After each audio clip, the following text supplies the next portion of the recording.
Does it sound familiar? Following problem: large number of eager developers trying to deploy frequently to production, and you have a small operational team. That this becomes a bottleneck. Now, this is the problem many organizations face, including organization I work for, where we have our operating teams got a dual responsibilities. One side is they need to support delivery teams. On the other side, they also need to do their stuff, operational stuff. So how to solve it? Well, one of the approaches is, for example, there's this concept of GitOps, for example, where you need to define really the desired end state and then make sure that you've got a versioned infrastructure and applications. You create observability and so on. The bottom line is that all those systems need to, or the purpose of those systems is really empower the delivery teams. So this means ability to spin environments on demand, automation, automating provisioning, or ensuring quality, compliance, and security. So the bottom line is, it is about reducing the bottlenecks. So we've got two topics today, and two speakers are going to cover these topics. They're very related to this idea.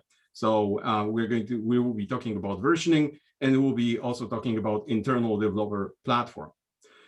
After the Q&A, we'll have a second part of that session, and this is something that we started during the last meetup, and that's the lean coffee discussion. So we are all about learning from each other, and so please submit any topics related to DevOps, anything that you would like to discuss. We are going to use, again, Miro. I already posted the link to it, but I'll be posting during the conversations in the chat as well. You can just either double click on the empty card in the to discuss column, or the plus sign to add the topic that you like to discuss. And after the presentations and the QA, we are going to open this board for voting, and you will have a chance to vote on your favorite one, and the topics that get the most votes we are going to discuss. So I hope that everybody will be able to participate. Okay, I'm going to ask now Alison to introduce our speakers today. Thanks, Andre, and hi everyone. My name is Alison Bennett. As Andre said, I co-host the meetup with him. Welcome to this lovely sunny spring meetup. Our agenda this evening, Andre's briefly mentioned, we have two presenters and an opportunity, as usual, for you to ask lots of questions and have them answered from each presenter after their presentation. So please hold on to your questions and ask them live after the presentation, or just put them in the chat, and you can ask them afterwards, or we can help you with that. And as Andre mentioned, after the presenters tonight, we'll have the lean coffee, and have a look in the chat for the link to post your topics. So our first presenter tonight is Aditya Chourasiya, and many of you will know Adi. About 2 years ago at the meetup, he told us a story about Squirrel, who cares a lot about quality. Tonight, he's going to share another story about Zero and his adventures in product version systems and compatibility testing. A little bit about Adi. He is the DevOps QA Lead, and he's also a SAFe program consultant at WorkSafeBC. He's had experience in leadership, automation, and he's obviously a strong advocate of quality. He's actually been associated with both WorkSafeBC DevOps and this meetup since their inception. So welcome, Adi, and over to you. Thank you, Alison. I'm going to share my screen real quick.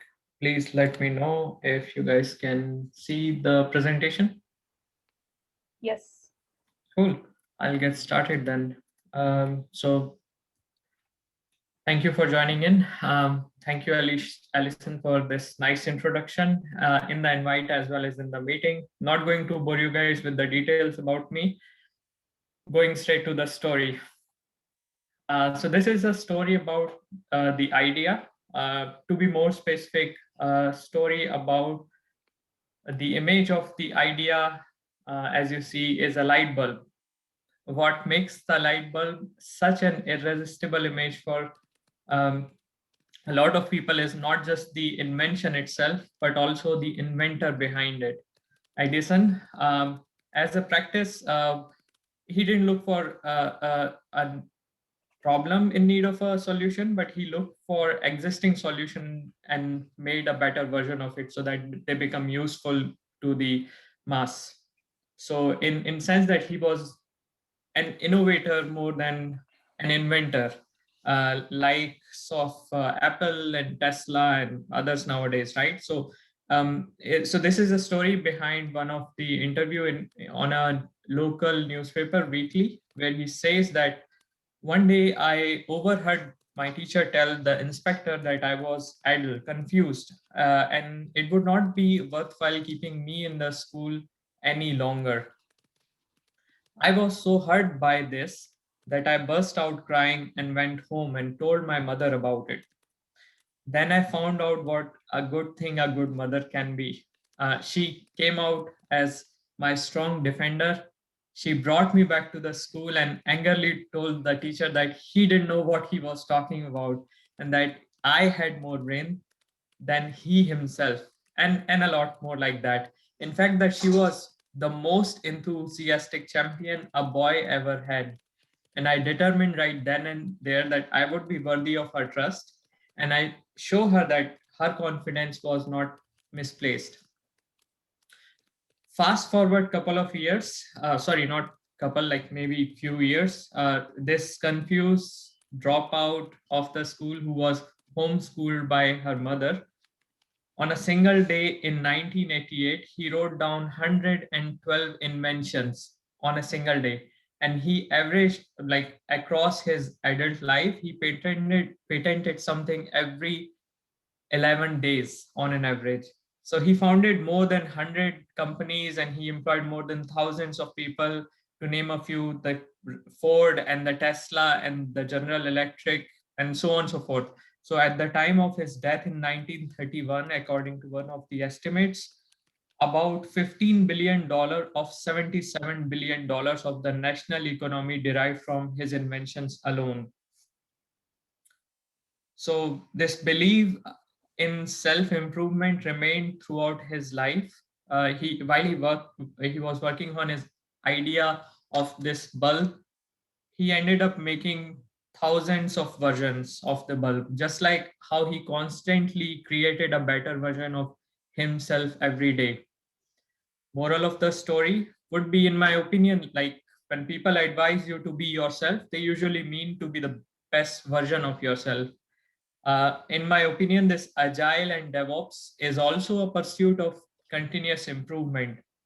It depends on how we measure and mark the progress, right? Like we need a logical way to organize and control the revision, and this need of this version control has existed for as long as we know how to write, because there were many versions of the text that we read.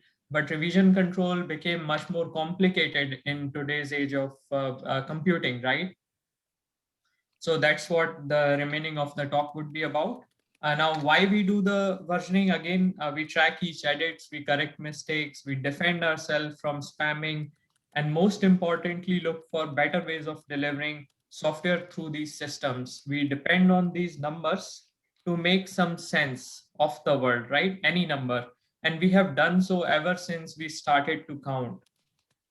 There are many ways we do versioning. Semantic versioning is a very popular versioning concept for some time. There's calendar versioning, which is also like how you version build or a release name based on the date and a timestamp, stuff like that. Yeah. And there is a sequential. I'm sorry, I'm getting back an echo of some sort. There are other versioning concepts, such as you can version something based on the name. You can version something name on the customer to which you have released, like alpha, beta releases. And there is some sort of a mix, like hybrid approach to this versioning as well. In the spirit of transparency, in WorkSafeBC, we are more focused on the business outcome than the technical pursuit. So we are following MMPs and MVPs and all that. So business has been using the release version to showcase the new features to the customer. So our versioning system highly depends on what feature we push out to the customers. Compatibility testing is not yet in scope as much because we don't have multiple versions of the multiple applications in the same environment at the same time to do the backward and forward compatibility testing and such. So internal and external versioning makes this small confusion at sometimes. And we are trying to better ourselves. I should say improve ourselves by doing a lot of automation in this progress. By doing automation in the classic and YAML CI pipeline, also engaging the customers and the end users of these versions to make sure we improve on this. Now, little bit dive into the semantic versioning concept, right? So for those of you who don't know what semantic versioning is, it's as simple as measure, minor, and patch. Like it consists of 3 digits. 1.2.0 is an example. Major version number will be increment only if there is a compatibility change. So if you make a change which is breaking down the function, the capability to work with the existing application, existing dependencies, you make the changes of this version. Minor version usually change when you push out new features, new improvements to your existing software. And the patch number, the last digit increase when if you're sending out a bug or a patch or hotfix, you're improving on technical debt and so on and so forth, right? So not necessarily a net new feature and you're maintaining that compatibility. So anytime compatibility change, major version has to change. So that's what semantic versioning concept usually says. In order to achieve this compatibility requirement, we do compatibility test.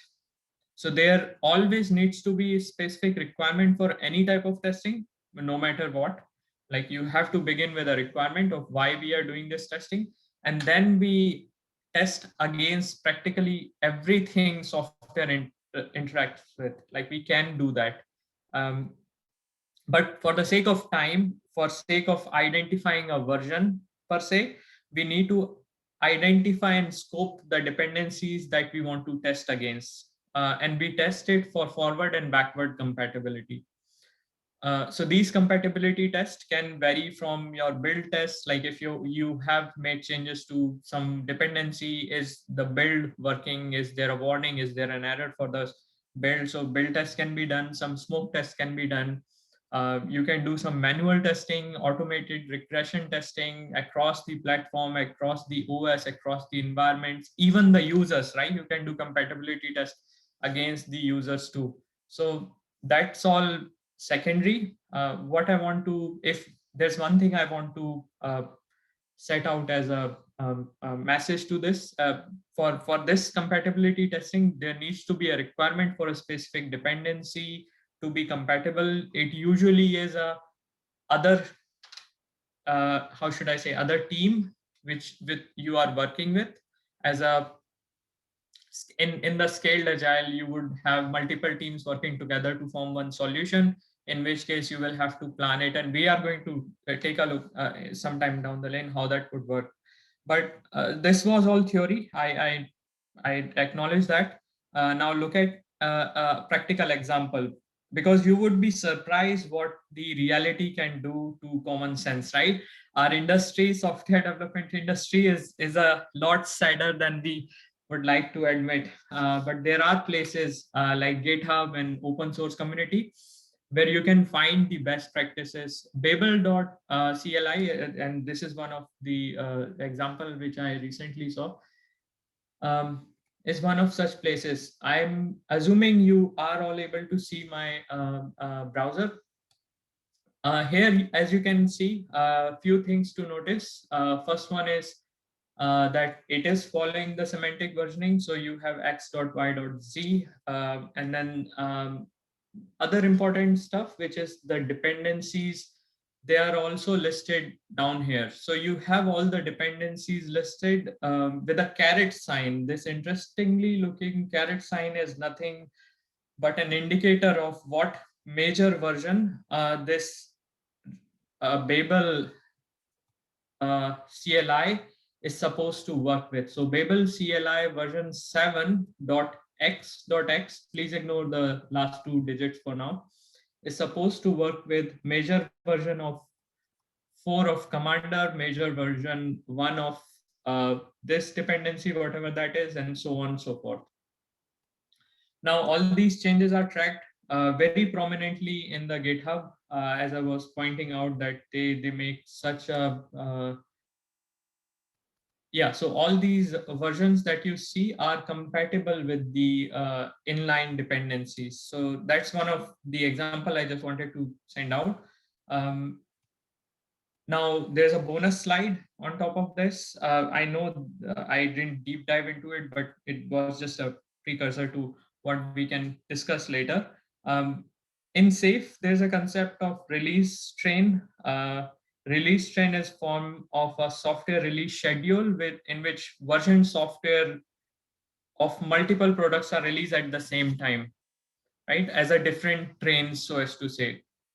So it becomes more and more important to track these release throughout the proper version, and not just to ensure the quality, but also for business and security reasons. This is kind of something that we are still figuring out, and I would really be happy to know any such experience that you guys have. With that, I conclude my presentation for today.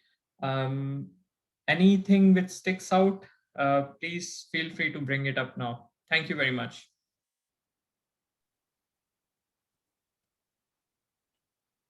Thank you, Adi. Any questions for Adi? You can ask them live if you like. I think there are a couple of questions on the mirror board already that I think are very related to what Adi was talking about. So one of those questions is, what artifacts do you version control using semantic versioning? That's a good question. As I was saying, in WorkSafeBC, we don't have a semantic versioning in place. However, when we will have semantic versioning in place, we will definitely use the release artifacts to stick to the semantic versioning, because versioning the build artifacts wouldn't make as much sense, because there will be too many, and their interdependencies within the build are usually resolved within the team. So there's not much need of communication to the third party per se. But it's a good practice to do that nonetheless. It's a gradual maturity in my process, in my mind. So once we reach level 1 maturity, we will strive for artifact semantic versioning within the build as well. Thank you, Adi. Anybody else wants to ask a live question?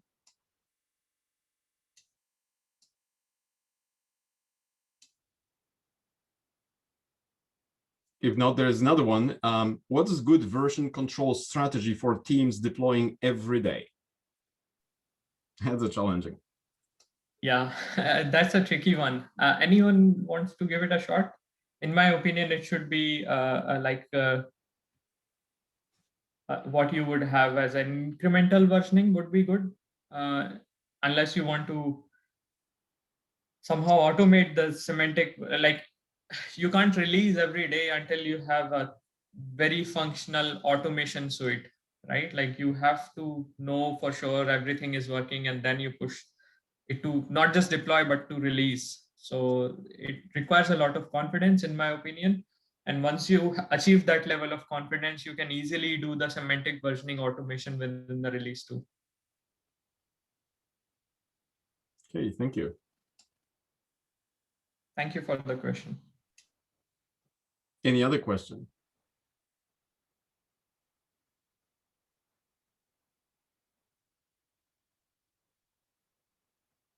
If you think of any other questions later, you can always add them to the mirror board as well, because Adi's going to stick around.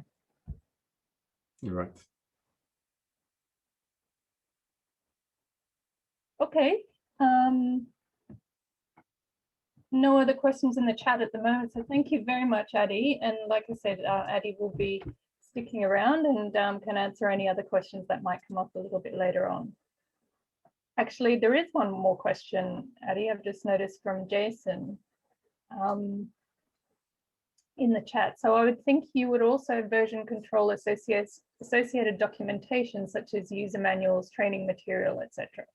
Yes, yes. As I was saying, the versioning has existed ever since we have started to write stuff, right? So you write one version and second version. So of course, any document has to be version controlled along with the artifacts.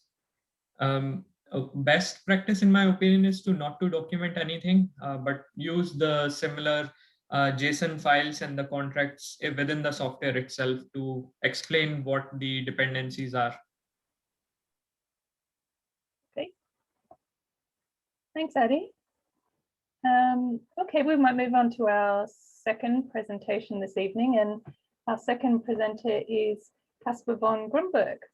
And Kaspar is going to be presenting on how to make developers self-serving with an internal developer platform. Kaspar is the CEO and founder of Humanitec. He's spent the last 10 years building and running software companies, from retail applications and door-to-door campaigning technology to monitoring and evaluation for NGOs. His observations of some of the common startup development challenges became Humanitec's founding vision. And tonight, Kaspar is kindly joining us all the way from the beautiful island of Crete. So, and it's very early morning there, so welcome, Kaspar. Thank you so much for having me. Much appreciate the kind introduction, Alison. I very much enjoyed your talk, Adi. And I'm actually very excited. I would love to talk to you in person in Vancouver. I spent 6 wonderful weeks there 15 years ago, working as a roofer, of course.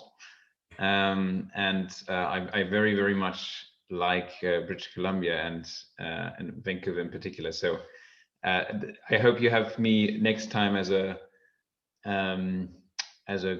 sort of presenter in person. For sure. When we are able to go back to normal. So I'll share my screen, and I really want to keep it as interactive as possible. If you have any questions, feel free to put them into the chat or just ask. Can you see my screen? Yes, we can. Yes. Perfect. Okay, and so I have the pleasure to talk about how to make developers self-serving with an internal developer platform. I have been building internal developer platforms, or we abbreviate them with IDP, what we actually probably shouldn't do, but we still do for some reason, for the better part of the last 10 years. And I've been seeing them slowly evolve in different organizations around the world, and they're currently receiving a lot of focus, and I'll share some interesting reading materials, also statistics, maybe afterwards, but I think it's a highly relevant topic. So I'll be talking about why I believe it matters, what an internal developer platform actually is, and how to get started with one. And I want to keep it as abstract as possible. Most IDPs are self-built by putting together a different suite of tools. And I again will share materials on how to approach this. I want to take a step back, and I want to walk you through a common scenario that I've seen. And I'll actually do that by a picture of Peter Bruegel the Elder, The Triumph of Death, in 1562. So one commonly believes that this is about the Black Death or the 30-Year War. But if you look at this in detail from a modern DevOps perspective, and we are going to analyze that picture really quickly, you can actually see that here in the background, you see your last deploy is failing. You have those scary armies of YAML scripts marching towards you. You can see that your ops team is overwhelmed in keeping the requests from application developers as low as possible. You can see them fighting here. I like that one in particular. You see James and Lucy, and you're asking them to clean up the pipeline scripts. I assume they're probably running Jenkins. And then you see the DevOps that says, okay, let's be multi-cloud by Christmas. Another one favorite is, let's have everything Dockerized by Easter. I see that a lot. And then this is probably familiar as the sweet sound of the PagerDuty choir, and it usually kicks in on Friday evening. And all of those things are very uncomfortable, and I've seen them over and over again. And what the key thread here is that they are really slowing you down. And slowing down is uncomfortable because, yeah, for various reasons, because on a Friday night, you actually want to have a beer if that's possible. And if you look into this in detail, and I had a long conversation with Jason Warner, who's actually an investor in us, and the CTO at GitHub, who built an IDP or heavy investments into an internal developer platform. This lovely quote: "If you are slow, you die." That's a little bit pathetic, but if you look into that in detail, there are actually lots of studies that show a vast correlation between your deployment velocity and your engineering velocity and the revenue growth of a company. And that's actually by a factor of 5 if you're in the top quartile here. So we probably all agree that speed really matters. Now, there are a couple of reasons that we've identified when you looked at this in a systematic fashion, and I analyzed lots of research, and the 4 things, the key things that I surfaced was, you don't ship fast because of the vast dependency on other colleagues. Maintenance overhead. There's an estimate that 60% of work go into actually maintaining stuff. And you can obviously not really ship much new stuff if you're maintaining the old one.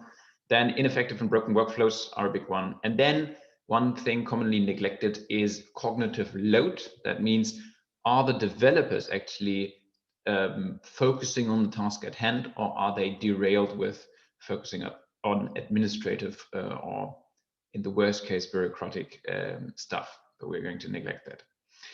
Now, there are actually, in my opinion, in my analysis, there's one key thing, among others, that can help you actually overcome this problem, and that is developer self-service. I believe developer self-service is one of the large remaining frontiers that remains fairly unsolved, as we made the transition from I do a simple FTP request to all of a sudden being in the brave new world of cloud native, where everyone told us it's going to be much, much simpler. And then we woke up and we had actually 11 different tools to deploy a single code line. And the key impact areas here, again, it eliminates dependencies, lower maintenance, streamlines workflows, and it reduces the cognitive load. So we've seen remarkable results with developer self-service, and I would hint you at the latest Puppet DevOps report, which I think is very interesting. 2020 version already out, 2021 version coming up in this May. But if you look at this and then you look at the Google Accelerate State of DevOps research, then you see that teams that have a high or show a high level of developer self-service through developer portals have a much higher frequency of deployments, lower lead time, much faster recovery from incidents, and a very low change failure rate. And that is in our analysis because of the aforementioned reasons. Now, we've learned that it's important to ship fast, and then it's uncomfortable not to. I showed you that developer self-serving, my opinion, is the missing bit. And now the tool chain, and I would rather call it maybe the glue between all of that and to reach a high degree of developer self-service, are internal developer platforms.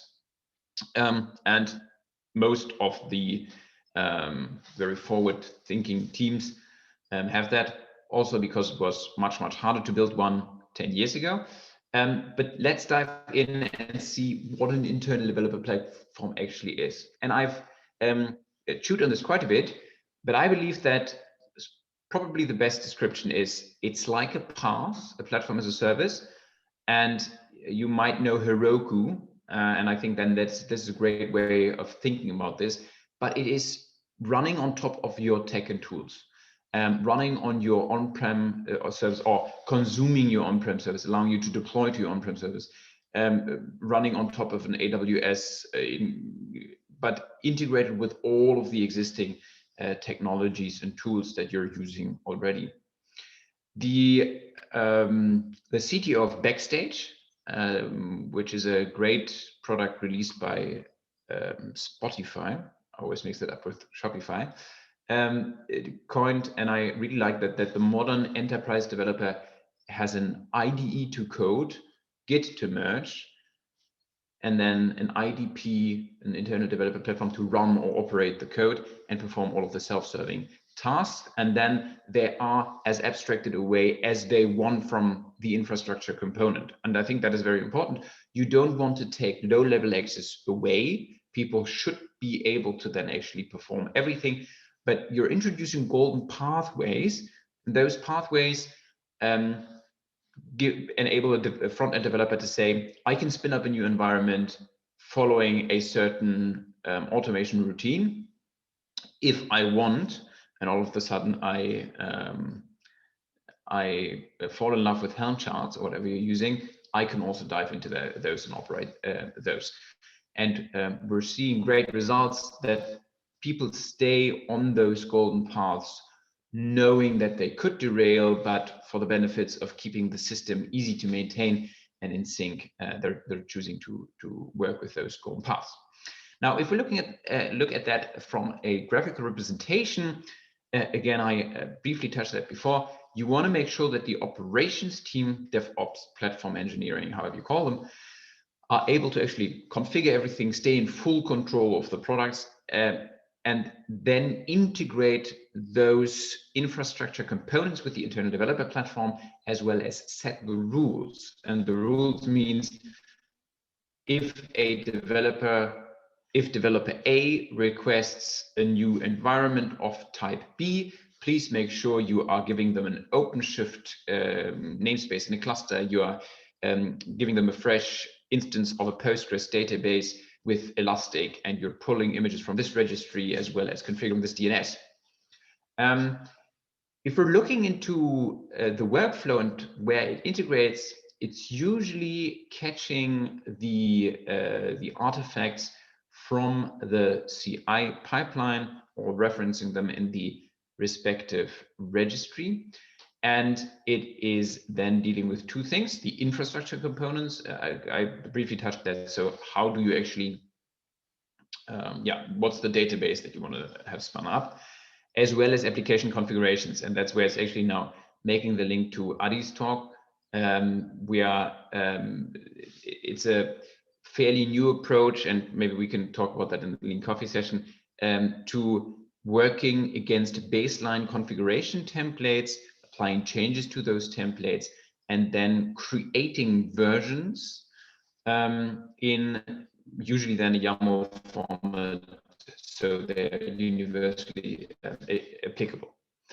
And that results in running environments, right? And I still haven't told you what that now actually makes from a self-service aspect. So let's do that now.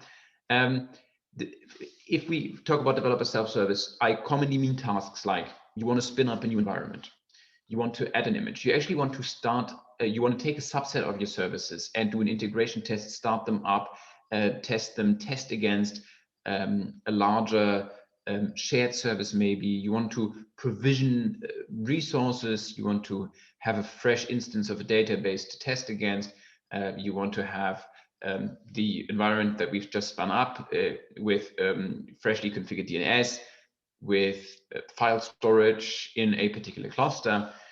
You then want to be able to deploy all of that, and you want to do that through a centralized user interface or CLI.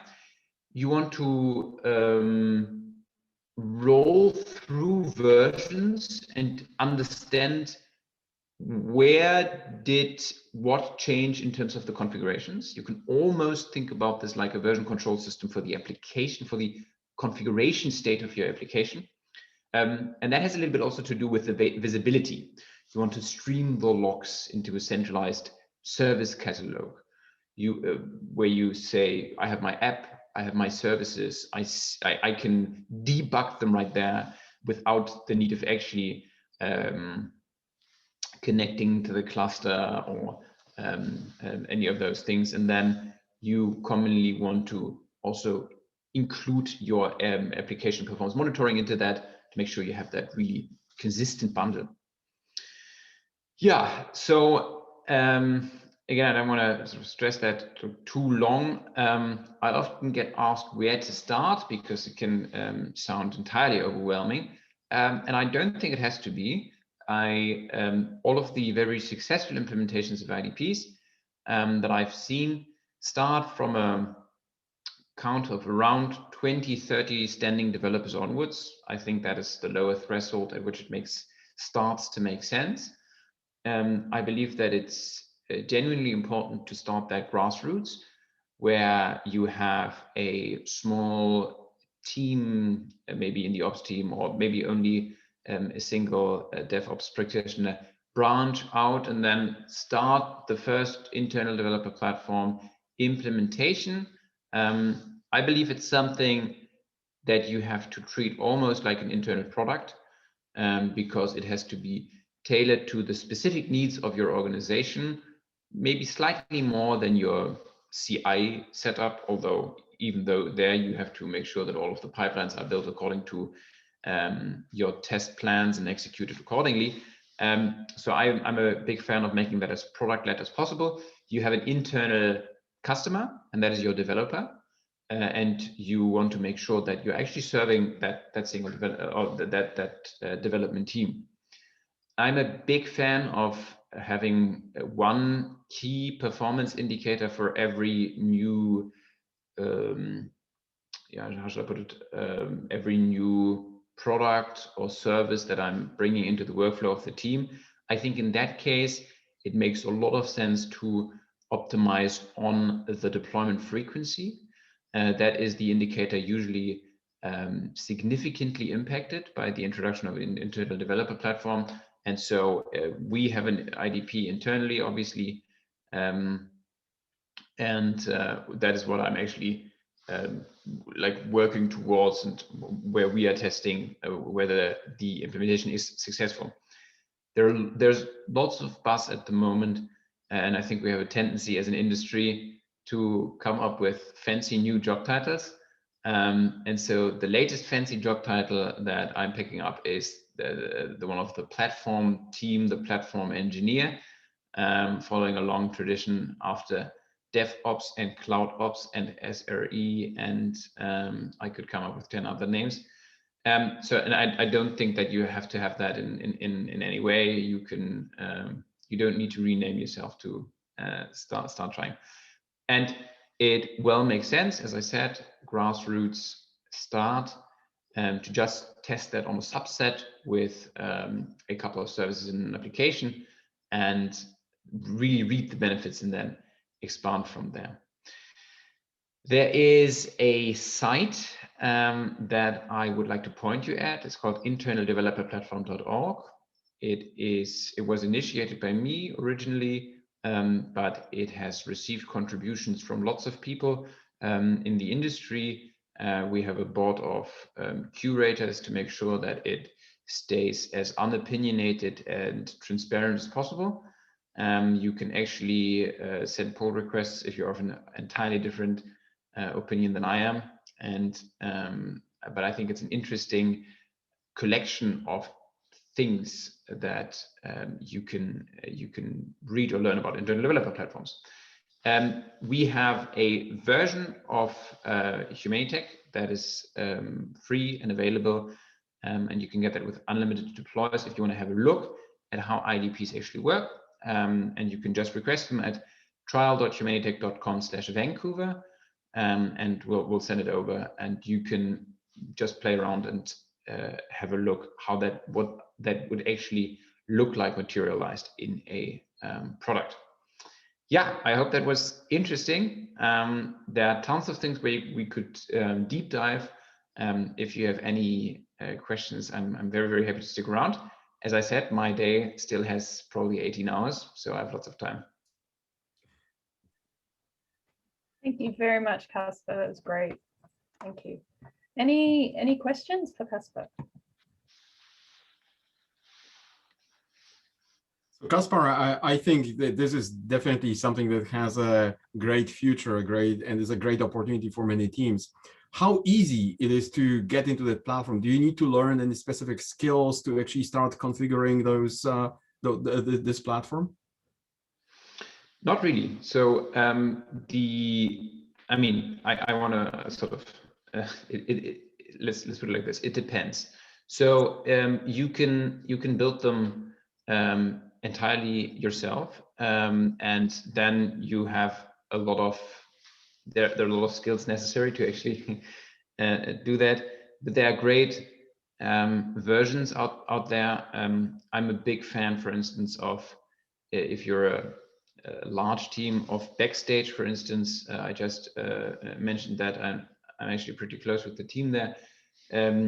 If you are talking about off-the-shelf IDPs, then it's really about wiring up your infrastructure, and that is usually done if you don't have an entirely exotic setup. I would say, let's take a real-world example.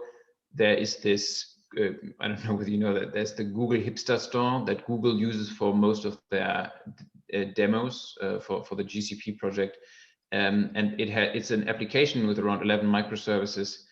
And it's running on with 3, 4, 5 dependencies, DNS, databases, file storage. To set that up, if you're a skilled user, I would say like 45 minutes. If you are new to the concept entirely, I would probably look at half a day, and then you have that up and running. Doesn't require any particular skills. Again, I would think about an internal developer platform like a glue. It's not replacing any tool, it's gluing them together. It's an API layer that combines all of that. I've not seen an internal developer platform come in and then actually replace something that's already existing. Okay, great, thank you. Okay, we have a few questions in the chat for you, Kaspar. How is governance managed in an IDP? Yeah, that is one of the very important topics, because you're obviously otherwise exposing access to a whole lot of infrastructure, and also from a cloud build perspective, it's not something your CFO will love if that is not handled appropriately. And so you want to combine that with a very strict role-based access control mechanism, where you can both restrict access to the application and environment setting, and then can say on a developer per developer basis how deeply they actually are allowed to, or what access rights you actually give them. So one developer might be allowed to deploy to A or spin up environment B, but not actually to production. And we're covering that with role-based access control. And again, also, if it comes to cloud spend and your cloud bill in particular, it is very important that you make sure you keep that under control. It can lead to uncomfortable conversations. Okay. And, thank you, Kaspar. Sure. Sorry, Naveen, did you have a follow-up or? No, I'm good. Thanks, Alison. Okay, no problem. Next question, is this a replacement for Kubernetes, or does it work along with it? No, it works along with it. Again, I don't think it's a replacement for anything. It's basically a replacement for what I like to refer to as scripting hell. There is no you're replacing scripts, and it's and Kubernetes is probably, in my personal opinion, the best orchestrator to go alongside an internal developer platform. I believe many installations of IDPs have only become possible at scale beyond a GitHub, beyond an Airbnb, because of the rise of Kubernetes. Because it really, I mean, yeah, Kubernetes is that beast, if you want. It's the new legacy, but it's also this very nice way of standardizing or bringing us aligning everyone alongside a certain set of standards or conventions, if you want. Okay, and Tony asks, if you were going to start developing an in-house IDP, where is usually the best feature or task to start streamlining? That is a good question. So I think my unconventional answer would be application configuration management. I believe that the approach that we're currently taking in working in unstructured YAML files is very, very unproductive. And there is this new concept that I really find fascinating, where you define what I would call, there's no set industry term yet, but I call it baseline configuration templates, where it's not a Helm chart, if you're thinking in Kubernetes terms. It is a way of abstracting environment agnostic, or separating environment agnostic from environment specific configurations, and giving certain default options to the environment agnostic elements. So to make it more specific, you say, if an environment starts up, it's always starting with a CPU allocation minimum of 0.25 CPUs and a max of whatever, 0.75. And if a developer doesn't change anything, this is the default that the platform should actually apply. Now, that in theory is great. In practice, developers need to apply changes, add an environment variable, wire up a database, and then inject the host name and password, whatever, and through environment variables. And so the first bit that you might want to build, Tony, is that you start by building a CLI that allow developers to apply changes to the baseline configurations. And then this first version of an internal developer platform applies the changes in a locked format, very nice way of versioning, to the baseline configuration, and then creates manifests from there and actually executes those manifests. And that is a good way of actually approaching this. It already solves a lot of the unstructured scripts and difficulties that you have in the process. And the second thing many teams start with is a service catalog. And that sounds trivial, but you just go out and really build a little interface where you list the applications, the according services, and you stream as much information in there as possible to increase the visibility and have this first take on bringing everyone around a common truth beyond having everything in a version control system. So there is this infrastructure as code, configuration as code approach, which is very important, but I believe that inherently a version control system is not the right thing from a human readable perspective to then actually manage that at scale. And this is where I think that is a good starting point. That is at least the route that I see many teams taking.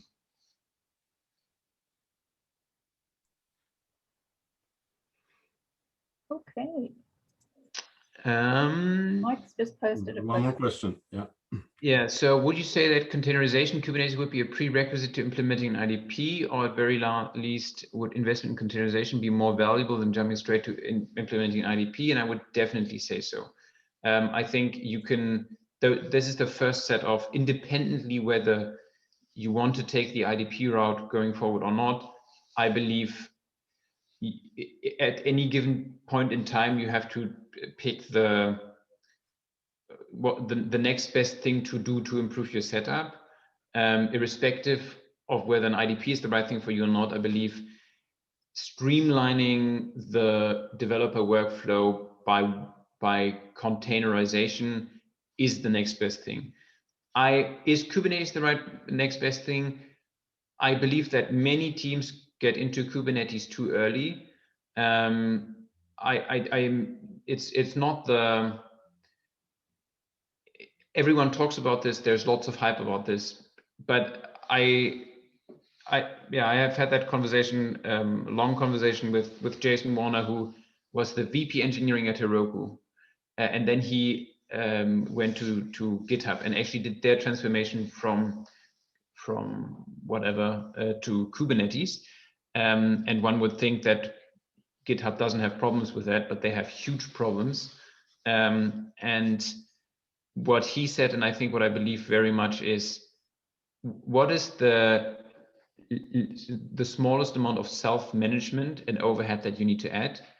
And I think you have to ask yourself, is Kubernetes the hype, or is that actually the next best thing to do? And I believe, and I know that no one actually, not many people agree with me, but because everyone wants to have a self-managed setup. But I believe, for instance, that something like Heroku is an excellent technology. I don't have any affiliation or investment, but I believe that as long as you can stick with the path, for instance, you should do that.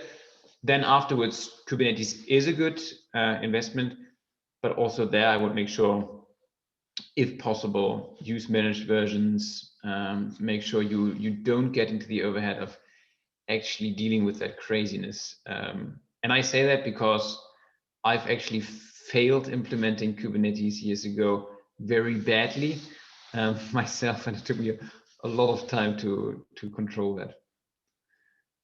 And then Shane, how do you onboard new team members using an IDP?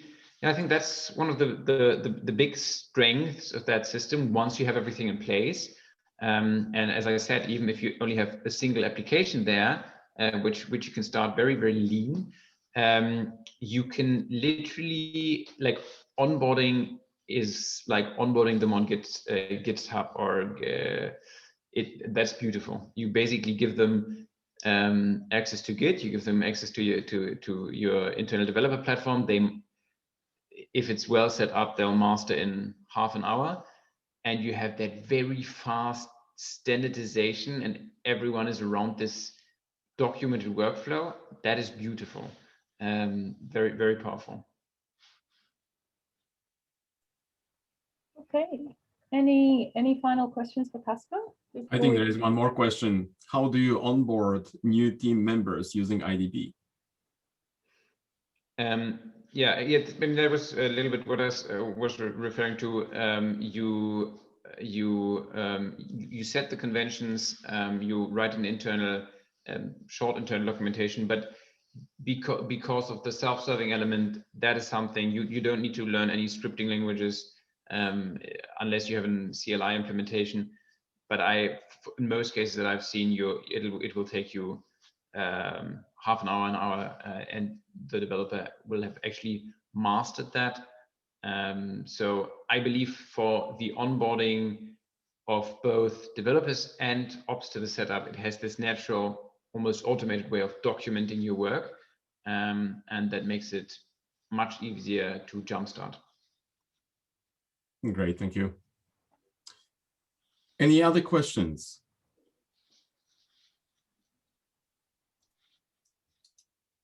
If not, I'm going to open the board for voting for the topics. So please go ahead and start voting. You've got the 3 votes for the topics. Okay, it started now.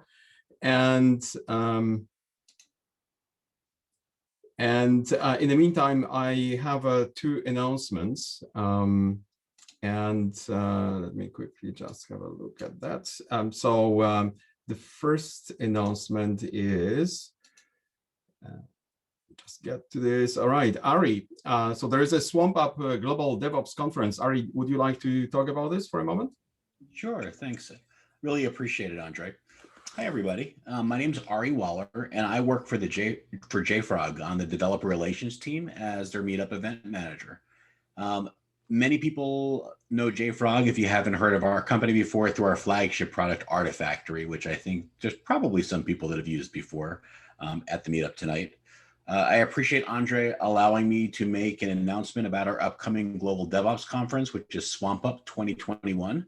One of the upsides of the pandemic, if there really could be one, is that it's accessible from across the globe.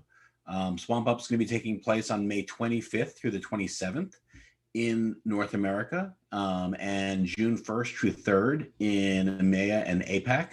And really, JFrog wants you, the DevOps community, to get in for free. I'm not sure if I have the sharing capability. I think it looks like I do. I just want to share one slide if I can, if that's okay. This is, if you can see the slide, this is just a small sample of some of the speakers and companies that are going to be speaking at the conference. We will also have a pretty amazing executive panel, which will include the CEOs from HashiCorp, PagerDuty, Datadog, and Elastic. And our theme this year is DevOps at the epicenter, with the goal of really empowering you with actionable tips and use cases to drive DevOps from the front lines. And it's specifically for developers, DevOps engineers, security professionals, and IT leaders. So feel free to scan the QR code. I'll actually drop it in the link. And our second day of the conference is the main conference, and that is a free day. But there is a premium day, which is day 3, which involves some technical deep dives. There is a cost to that. However, for Vancouver DevOps Meetup, there is not a cost for that. I'm going to go ahead and just drop some instructions on how you can get that day for free as well. And I must say that I've never been to this meetup before. I usually like to visit meetups around the globe because that's actually my job on behalf of JFrog. But I have to say how really impressed I am, both Andre and Allison, just with your approach and the interaction. What a great community. So kudos to you both for just an amazing job. And thank you so much. Thank you, Ari. And the second announcement is about DevOps Days Vancouver. That's going to take place on the 23rd of April. And I don't know if Kyle is on the call. If not, you can actually look up on the site DevOps Days Vancouver 2021. It's going to be a really, really interesting conference as well. All right. In the meantime, we actually completed the votes, and the topic that had most votes is, let me just get to the side, how does DevOps practice help reduce waste? All right, let's open the floor. Anybody? Please unmute yourself and provide your experience. How do you think, or your opinion? Well, DevOps people are usually very opinionated. Everybody's got their own way of viewing things. So,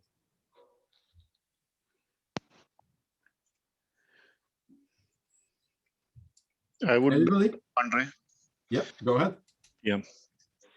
So I think DevOps, like how it reduce or remove wastage, like the first thing, right? It breaks the silos, like, which is very important thing, because otherwise, like if we talk about non-DevOps day, right, there were things, right, multiple teams doing kind of stuff, right, which nobody's aware, like the one team is not aware, like of what other team is doing. Sometimes they are doing the same work. There is no reusable components and all that.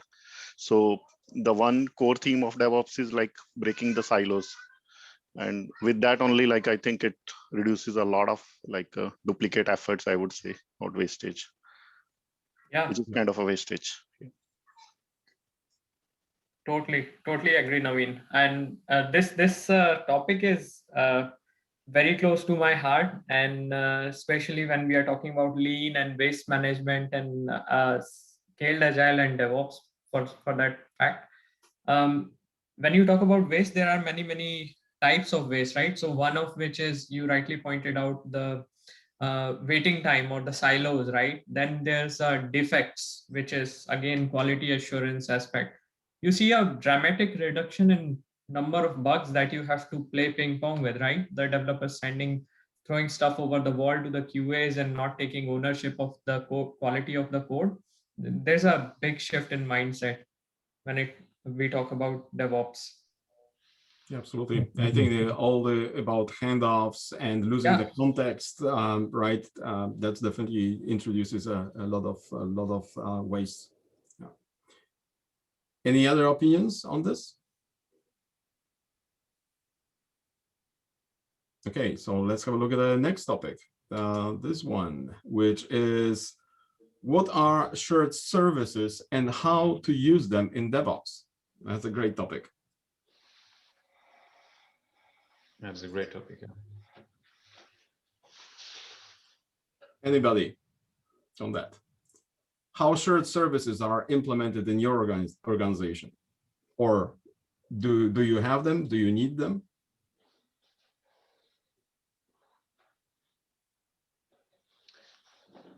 I can share how we actually use them, if that's interesting. Yes, please go ahead. So I think it's counting into a lot of the things that you mentioned out in terms of how to reduce waste in DevOps. It's about how can you actually decrease the amount of things that you need to serve or maintain in terms of keeping the versions up in between different teams and services, especially as you grow, that gets more and more relevant. So for us, it's, for instance, the central authentication service that is often the prime example. And this service is dealing with, let's say, we call it service A, and it's consumed by several other services across several applications that are then actually requesting stuff from this central service. And that is hugely beneficial. The one thing that we are personally struggling with is that these shared services usually tend to grow extremely large, which means that then if developers need to run them locally, you get into huge build times. But other than that, it's a very beneficial concept of making sure you actually have services that you can manage on the edge by certain groups that are then consumed by everyone else. Excellent, thank you. Anybody else? Yeah, for audience, like in this meetup, like I would just share some of the shared services like we have at WorkSafeBC. So as Kaspar said, like one of the important shared services like we have is the identity. Like we have a separate dedicated team for which is like responsible for managing the identity of our services, and most I would say all our authenticated services like are secured by the the services developed by that shared service team. Then we have another teams, like we have an infrastructure, like we are a Azure shop, so the cloud infrastructure that is managed by a specific like CSC team. And we have a shared services for database, which are specialized in databases. And then we have a shared services like operations and SREs. Okay, thank you. Anybody else?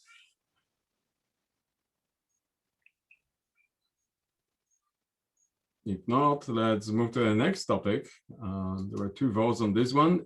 How do you collaborate with waterfall teams?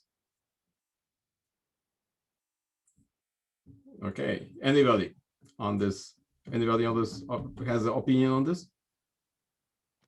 So Adi is smiling, so I'm pretty sure he wants to comment on that. It's a very loaded question, Andre.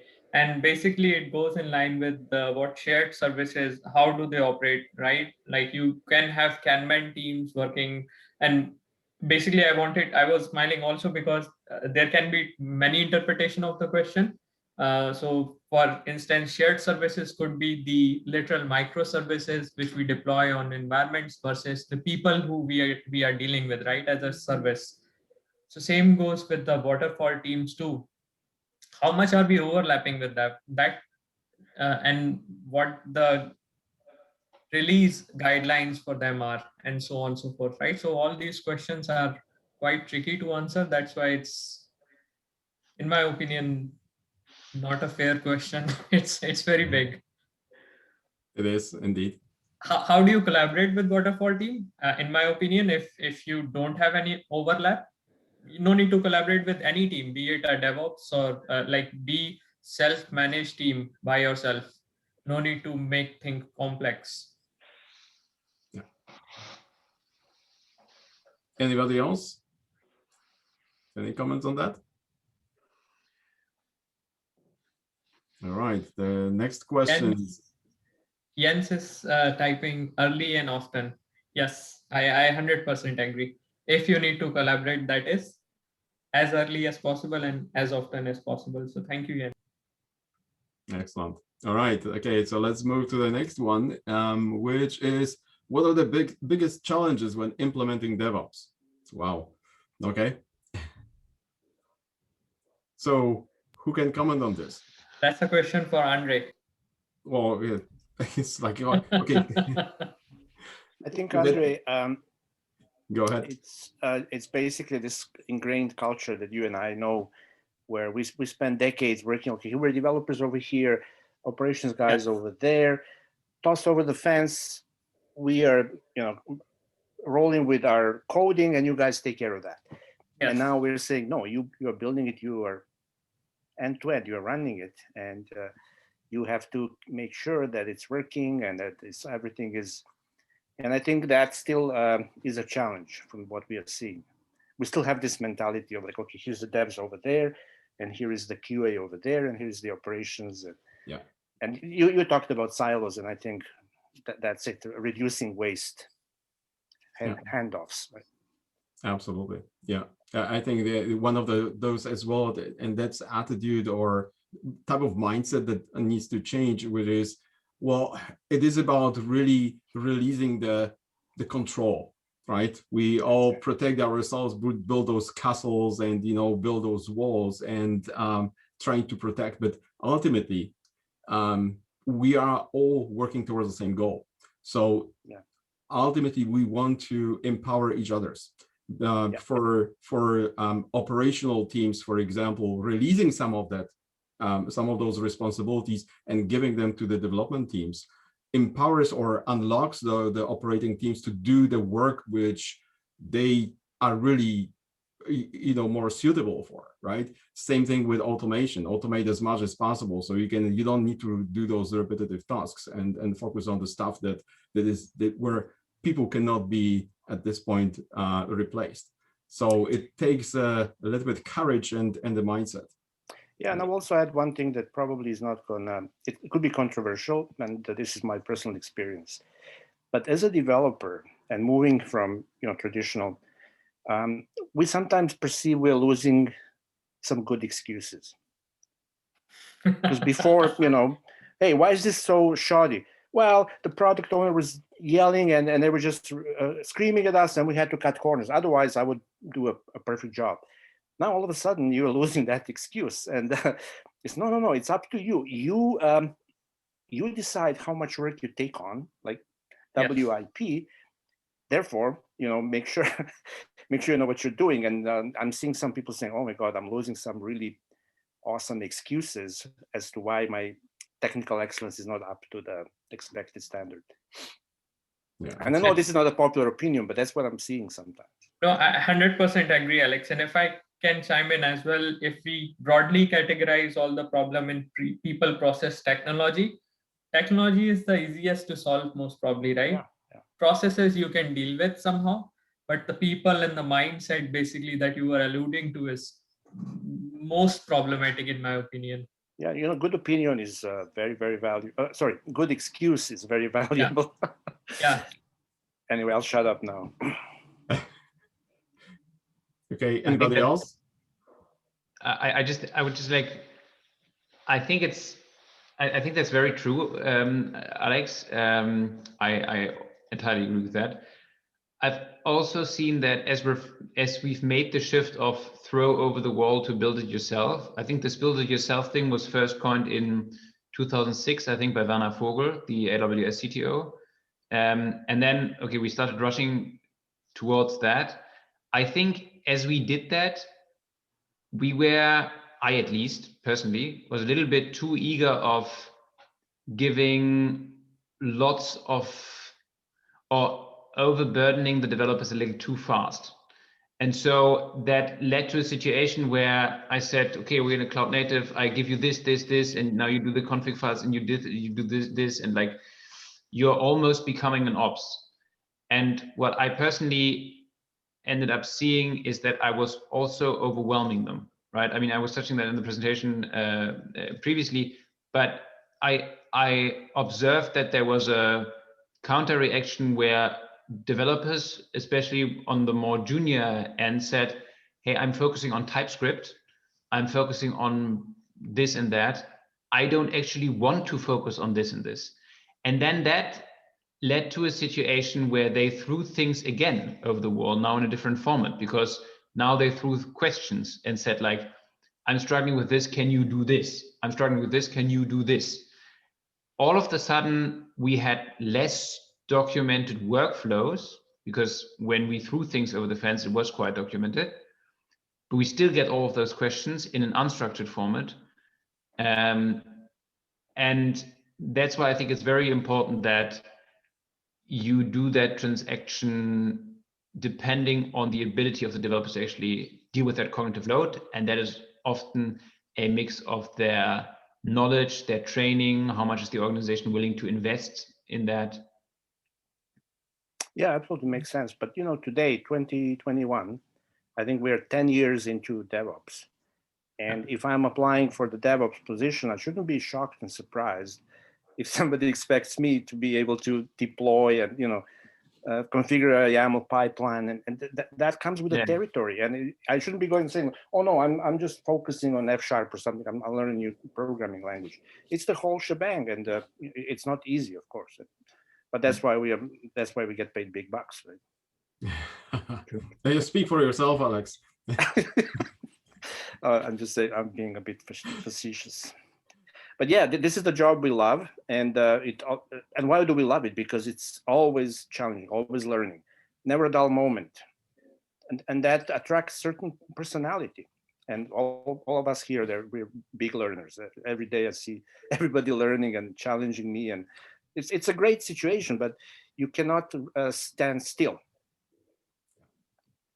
You're not going to survive if you stand still. Every day you have to learn something. Just look how quickly technology is changing. If you don't keep up, and I mean not just you know, learning those technologies, but getting abilities in working with these technologies, we cannot survive without that, right? Every single day. Yeah.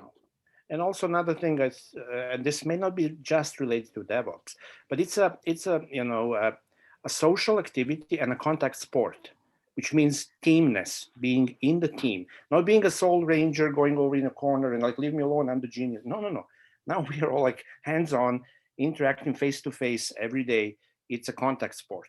And some people I'm seeing, they cannot cope with it and they leave, which is fine, right? It's a different, but to me, DevOps means you are in the team, and the ego goes out of the window, you leave the ego at the door, and there's no authorship. We are collectively building something, right?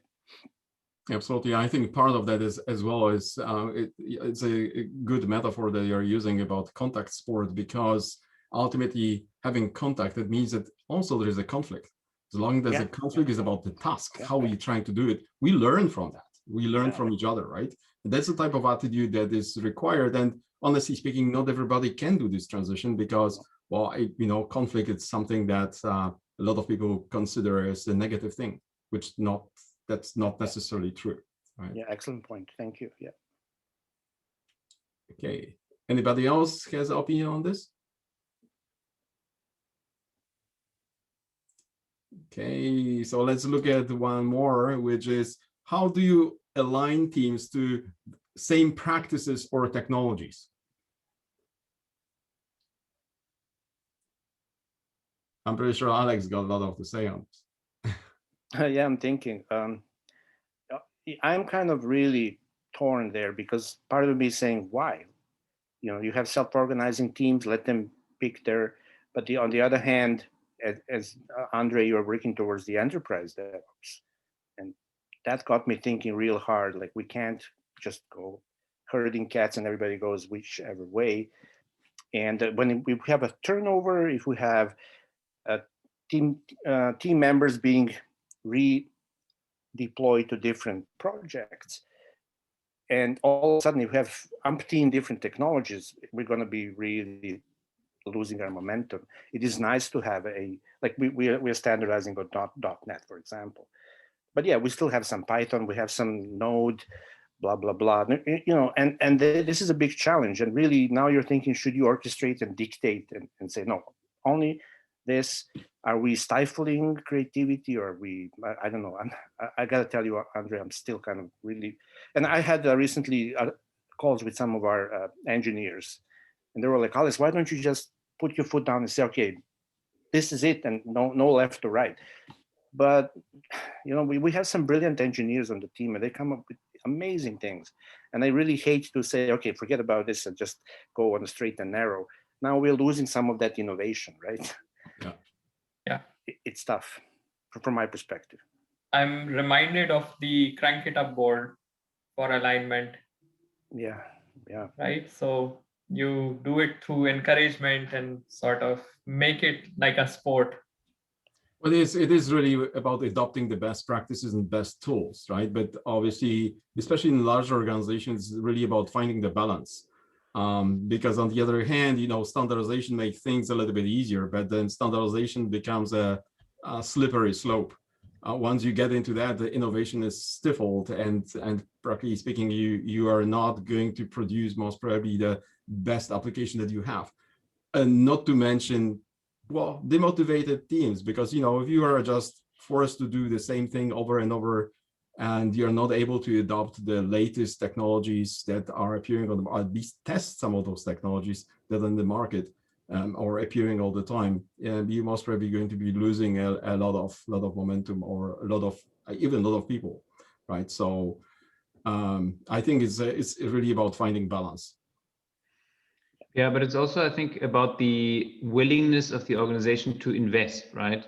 If you want to have a great variance in products and technologies, you need to stand by or be willing to actually invest in training. And I think that is where you see a lot of shortcomings. If you want to have a setup designed for saving money, then you cannot afford huge variability. So I think there's one thing that I would say, and then the other one, I think what's helpful is to establish golden paths to say, if you're, and openly communicating them to say, if you are sticking to these conventions, you get certain guarantees from us.